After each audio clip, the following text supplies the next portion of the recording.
What do they think about you? നിങ്ങളുടെ person നിങ്ങളെക്കുറിച്ച് എന്താണ് ഈ ഒരു സമയത്ത് ചിന്തിക്കുന്നത് എന്നുള്ളത്.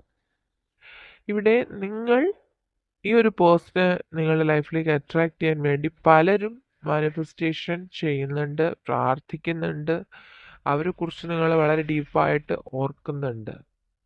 അവർ നിങ്ങൾക്ക് തന്നിട്ടുള്ള ആ ഒരു പാസ്റ്റ് ലൈഫിൽ തന്നിട്ടുള്ള ലവ്, കെയർ, അറ്റൻഷൻ ഒക്കെ നിങ്ങൾ ഓർത്തുകൊണ്ട് വളരെയധികം ഡീപ്പായിട്ട് നിങ്ങൾ പ്രാർത്ഥിക്കുന്നുണ്ട്. നിങ്ങളുടെ പേഴ്സൺ നിങ്ങളുടെ ലൈഫിലേക്ക് വരണമെന്ന് നിങ്ങൾ വളരെ ആത്മാർത്ഥമായിട്ട് ഈ ഒരു സമയത്ത് ആഗ്രഹിക്കുന്നുണ്ട്. കൂടുതൽ പേർക്കും നോ കോണ്ടാക്ട് സിറ്റുവേഷൻ തന്നെയാണ് ഇവിടെ സൂചിപ്പിക്കുന്നത്. നിങ്ങളോട് എന്തോ ഒരു കാര്യം ആ വ്യക്തി തെറ്റായിട്ടുള്ളൊരു കാര്യം നിങ്ങളോട് പറഞ്ഞിട്ടുണ്ടാവാം, അല്ലെങ്കിൽ ഒരു വിശ്വാസം ഇല്ലായ്മയിലേക്ക് നിങ്ങളെ നയിക്കും വിധം എന്തൊക്കെയോ ചില തെറ്റിദ്ധാരണകൾ നിങ്ങളിൽ ഉണ്ടാക്കുന്ന വിധം ആ വ്യക്തി നിങ്ങളോട് പെരുമാറിയിട്ടുണ്ടാവാം. അല്ലെങ്കിൽ നിങ്ങളുടെ പേഴ്സൺ നിങ്ങളിൽ നിന്ന് എന്തൊക്കെയോ കാര്യങ്ങൾ ഒളിച്ചു വെക്കുന്നതായിട്ടും നിങ്ങളോടൊന്നും പറയാതെ വളരെയധികം കാര്യങ്ങൾ ഹൈഡ് ചെയ്യുന്നതായിട്ട് തന്നെയാണ് ഇവിടെ കാണുന്നത്. അതുകൊണ്ട് തന്നെ ആയിരിക്കണം നിങ്ങൾക്കിടയിൽ ഒരു കോൺഫ്ലിക്റ്റ് ഉണ്ടായതും നിങ്ങളൊരു സെപ്പറേഷനിലേക്ക് പോയതും എന്നാണ് ഇവിടെ സൂചിപ്പിക്കുന്നത്. മേ ബി നിങ്ങളിൽ കുറച്ച് പേര് ഈ പേഴ്സണെ ലെറ്റ് ഗോ ചെയ്തതായിട്ടും കാണുന്നുണ്ട്. പക്ഷെ ഇത്രയും നാളും നിങ്ങളുടെ പേഴ്സൺ നിങ്ങളോട് പല കാര്യങ്ങളും മറച്ചു വെച്ചിരുന്നിരിക്കാം. പക്ഷെ ഈ ഒരു സമയത്ത് ആ വ്യക്തിക്ക് അത് നിങ്ങളോട് തുറന്നു പറയാനുള്ള സ്ട്രെങ്ത് ലഭിക്കുന്നതായിട്ടാണ് ഇവിടെ കാണുന്നത്. ആ വ്യക്തി വളരെ ഓപ്പൺ മൈൻഡഡ് ആയിട്ട് നിങ്ങളോട് സംസാരിക്കണം. എല്ലാ കാര്യങ്ങളും തുറന്നു പറഞ്ഞ് നിങ്ങളുടെ ഈ റിലേഷൻഷിപ്പിൽ ഒരു റീകൺസിലേഷൻ വേണം എന്ന് ഈ ഒരു സമയത്ത് ആ വ്യക്തി ആഗ്രഹിക്കുന്നുണ്ട്. കാരണം നിങ്ങൾ ആ വ്യക്തിയുടെ ലൈഫിൽ ഉണ്ടായിരുന്ന സമയത്ത് ആ വ്യക്തിക്ക് നിങ്ങളുടെ ആ ഒരു റിയൽ വാല്യൂ മനസ്സിലായിരുന്നില്ല. പക്ഷെ ഈ ഒരു സമയത്ത് നിങ്ങൾ അവരുടെ ലൈഫിൽ ഇല്ല എന്ന് മനസ്സിലാക്കിയ സമയം മുതൽ ആ വ്യക്തിക്ക് നിങ്ങളെ ഒരുപാട് മിസ് ചെയ്യുന്നതായിട്ടാണ് കാണുന്നത്. നിങ്ങളുടെ ഈ മിസ് ഫീലിംഗ് ആണ് ആ വ്യക്തിയുടെ ഓവറോൾ എനർജി ആയിട്ട് ഇവിടെ ലഭിക്കുന്നത്. അപ്പോൾ ഇവിടെ കുറച്ച് ക്ലാരിഫിക്കേഷൻ കാർഡ്സ് കൂടി കിട്ടിയിട്ടുണ്ട്. ഈ ഒരു റിലേഷൻഷിപ്പിൽ ഒരു ന്യൂ ബിഗിനിങ് ആ വ്യക്തി ആഗ്രഹിക്കുന്നുണ്ട്. അതുപോലെ തന്നെ ഈ ഒരു സമയത്ത് ആ വ്യക്തി നിങ്ങളുടെ റിയൽ വാല്യൂ മനസ്സിലാക്കുന്നതായിട്ടാണ് കാണുന്നത്.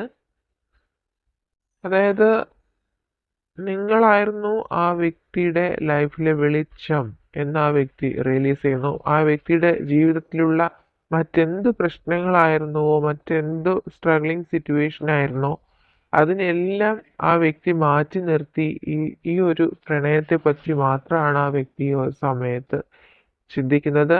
ഈ ഒരു റിലേഷൻഷിപ്പ് ആയിരുന്നു ആ വ്യക്തിയുടെ ലൈഫിലുള്ള ഹാപ്പിനെസ് എന്ന് ആ വ്യക്തി മനസ്സിലാക്കുകയാണ്. നിങ്ങളിൽ പലരും ആ വ്യക്തിയെ ഈ ഒരു റിലേഷൻഷിപ്പ് തന്നെ ലെറ്റ് ഗോ ചെയ്തിട്ടുണ്ടാവാം. അതുകൊണ്ട് തന്നെ നിങ്ങൾ ആ വ്യക്തിയിൽ നിന്ന് അകന്നു പോകുന്നത് മനസ്സിലാക്കിയ സമയം മുതൽ ആ വ്യക്തി നിങ്ങളെ ആ വ്യക്തിയുടെ ലൈഫിലേക്ക് അട്രാക്റ്റ് ചെയ്യണം എന്നുള്ള ആഗ്രഹത്തോടു കൂടിയാണ് ഇരിക്കുന്നതായിട്ട് കാണുന്നത്. ഈ ഒരു നോ കോണ്ടാക്ട് സിറ്റുവേഷൻ ആ വ്യക്തിയെ ഒരുപാട് വേദനിപ്പിക്കുന്നുണ്ട്. മേ ബി ഇത് നിങ്ങളുടെ ഫീലിങ്ങും ആകാം. ഈ ഒരു സിറ്റുവേഷനിൽ എന്താണ് ചെയ്യേണ്ടതെന്ന് ആ വ്യക്തിക്ക് അറിയില്ല. എന്ത് ആക്ഷനാണ് എടുക്കേണ്ടതെന്ന് ആ വ്യക്തി ചിന്തിച്ചുകൊണ്ടിരിക്കുകയാണ് ഈ ഒരു സമയത്ത്. വളരെയധികം ഡിപ്രസ്ഡ് ആയിട്ടാണ് ഈ ഒരു സമയത്ത് ആ വ്യക്തിയെ കാണുന്നത്. ചില സമയങ്ങളിൽ നിങ്ങളുടെ പേഴ്സൺ നിങ്ങളെ ലെറ്റ് ഗോ ചെയ്യണമെന്നും ഈ ഒരു റിലേഷൻഷിപ്പ് ഉപേക്ഷിച്ച് പോകണമെന്നും ചില സമയങ്ങളിൽ തീരുമാനിക്കുന്നുണ്ട്. പക്ഷെ ആ വ്യക്തിക്ക് ഒരിക്കലും അതിന് കഴിയുന്നില്ല. എന്തൊക്കെയോ ചില കാര്യങ്ങൾ ആ വ്യക്തിയെ ഈ ഒരു റിലേഷൻഷിപ്പിലേക്ക് തിരിച്ച് കൊണ്ടുവരുന്നതായിട്ടാണ് കാണുന്നത്. ദാറ്റ് മീൻസ് കൂടുതൽ പേർക്കും ഇതൊരു സോൾമേറ്റ് അല്ലെങ്കിൽ ട്വിൻ ഫ്ലെയിം കണക്ഷൻ ആയിട്ടാണ് ഫീൽ ചെയ്യുന്നത്. ഈ ഒരു സെപ്പറേഷൻ മേ ബി നിങ്ങൾക്ക് ഇതൊരു ട്വിൻ ഫ്ലെയിം സെപ്പറേഷൻ ആയിരിക്കാം. അതുകൊണ്ട് തന്നെ ഇതിൽ ഒരു റീകൺസിലേഷൻ പോസിബിൾ ആണെന്നാണ് ഇവിടെ കാണുന്നത്. നിങ്ങളുടെ ലൈഫിൽ ഒരു ന്യൂ ബിഗിനിങ്സ് ഉണ്ടാകുന്നതായിട്ടാണ് ഇവിടെ കാണുന്നത്. ഒരു നോ കോണ്ടാക്ട് സിറ്റുവേഷൻ കാണുന്നുണ്ട്. അതിൽ ഒരുപാട് നിങ്ങളുടെ പേഴ്സൺ സ്ട്രഗിൾ ചെയ്യുന്നുണ്ട്. അവർക്ക് ഇവിടെ ഒരു ത്രീ ഓഫ് സോർട്സ് വന്നിട്ടുണ്ട്. അതുകൊണ്ട് തന്നെ വളരെ ഡീപ്പായിട്ടുള്ള ഒരു സ്ട്രഗ്ലിംഗ് സിറ്റുവേഷൻ ഫേസ് ചെയ്യുന്നതായിട്ട് കാണുന്നുണ്ട്. മേ ബി ഇത് നിങ്ങളുടെ സിറ്റുവേഷനും ആകാം. ഇത് തന്നെയായിരുന്നാലും ഇവിടെ ഒരു സൺ കാർഡ് കൂടി കിട്ടിയിട്ടുണ്ട് നമുക്ക്. അതുകൊണ്ട് തന്നെ ഒരു ന്യൂ ബിഗിനിങ്, നിങ്ങളുടെ ഒരു റീകൺസിലേഷൻ ഈ ഒരു സമയത്ത് സംഭവിക്കുന്നു തന്നെയാണ് ഇവിടെ വ്യക്തമാകുന്നത്. മേ ബി ഈ ഒരു കറണ്ട് സിറ്റുവേഷനിൽ നിങ്ങളുടെ പേഴ്സൺ നിങ്ങളെ ഒരുപാട് ഡ്രീംസിൽ കാണുന്നുണ്ടാവാം. അല്ലെങ്കിൽ നിങ്ങൾ ഈ ഒരു പേഴ്സണെ ഡ്രീംസിൽ കാണുന്നുണ്ടാവാം. അത് ഒരു പോസിറ്റീവ് സൈനാണ്. ഈ ഒരു റീകൺസിലേഷൻ ഉടനെ പോസിബിൾ ആകുന്നു എന്നുള്ളതിൻ്റെ ഒരു പോസിറ്റീവ് സൈനായിട്ട് എടുക്കാവുന്നതാണ്. സബ് കോൺഷ്യസ്ലി ഈ ഒരു പേഴ്സൺ നിങ്ങളുമായിട്ട് ഒരുപാട് കണക്റ്റഡ് ആണ് എന്നാണ് ഇവിടെ കാണുന്നത്. അപ്പോൾ നിങ്ങളുടെ പേഴ്സൺ ചെറിയ ചെറിയ കാര്യങ്ങൾക്കും പെട്ടെന്ന് ദേഷ്യം വരുന്നൊരു വ്യക്തിയായിരിക്കാം, അല്ലെങ്കിൽ പെട്ടെന്ന് പിണങ്ങുന്നൊരു വ്യക്തിയായിരിക്കാം. അതുകൊണ്ട് തന്നെ പലതവണ നിങ്ങളിൽ നിന്ന് മൂവ് ഓൺ ചെയ്യാനായിട്ട് ഈ വ്യക്തി ശ്രമിച്ചിട്ടുണ്ടാവാം. അപ്പോഴൊക്കെ നിങ്ങളുടെ ആ ഒരു തീവ്രമായിട്ടുള്ള ഈ പ്രണയം ആ വ്യക്തിയെ തിരികെ നിങ്ങളിലേക്ക് തന്നെ കൊണ്ടുവരുന്നതായിട്ടാണ് ഇവിടെ കാണുന്നത്. ഈ ഒരു സമയത്ത് പോലും നിങ്ങൾ കൊടുത്തിട്ടുള്ള സ്നേഹം ഈക്വലായിട്ട് തന്നെ നിങ്ങൾക്ക് തരണമെന്ന് തന്നെയാണ് ആ വ്യക്തിയുടെ മനസ്സിൽ ആ വ്യക്തി ആഗ്രഹിക്കുന്നത്. ഈക്വൽ ഗിവ് ആൻഡ് ടേക്ക് ആണ് ആ വ്യക്തി ഏത് സമയത്ത് ചിന്തിക്കുന്നത്. അതായത് നിങ്ങൾ എത്രത്തോളം സ്നേഹിക്കുന്നോ അത്രമാത്രം സ്നേഹം ആ വ്യക്തിയുടെ ഉള്ളിലുള്ളതായിട്ടാണ് കാണുന്നത്.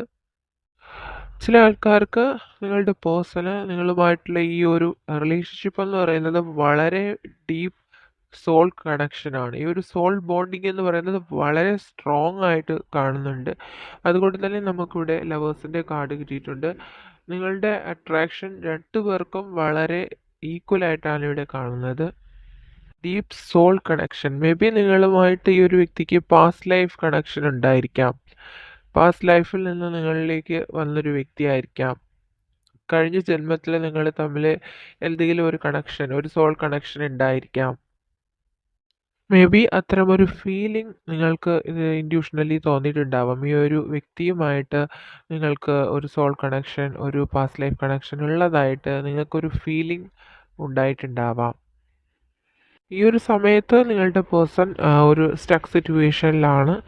മേ ബി ഈ ഒരു നോ കോണ്ടാക്ട് സിറ്റുവേഷൻ കാരണമായിരിക്കാം ഈ ഒരു വ്യക്തിക്ക് വ്യക്തിയുടെ ലൈഫിൽ ഒരു കാര്യങ്ങളും മുന്നോട്ട് പോകുന്നില്ല എന്നുള്ള ഫീലിംഗ് ആണുള്ളത്. ഈ ഒരു റിലേഷൻഷിപ്പ് ഡ്രോപ്പ് ആയതിൽ ആ വ്യക്തിക്ക് വളരെയധികം ഒരു ഗിൽറ്റ് ഫീലുണ്ട്. മേ ബി ആ വ്യക്തിയുടെ ഒരു പ്രോബ്ലം കൊണ്ടായിരിക്കണം ഈ ഒരു നോ കോണ്ടാക്ട് സിറ്റുവേഷൻ ഇപ്പോൾ ഉണ്ടായത്. അതുകൊണ്ട് തന്നെ ഈ സിറ്റുവേഷനിൽ ഒരു ചേഞ്ച് വരണമെന്ന് ആ വ്യക്തി ആഗ്രഹിക്കുന്നുണ്ട്. ഒരു സെലിബ്രേഷൻ നിങ്ങളുടെ ലൈഫിലേക്ക് വരുന്നതായിട്ട് കാണുന്നുണ്ട്.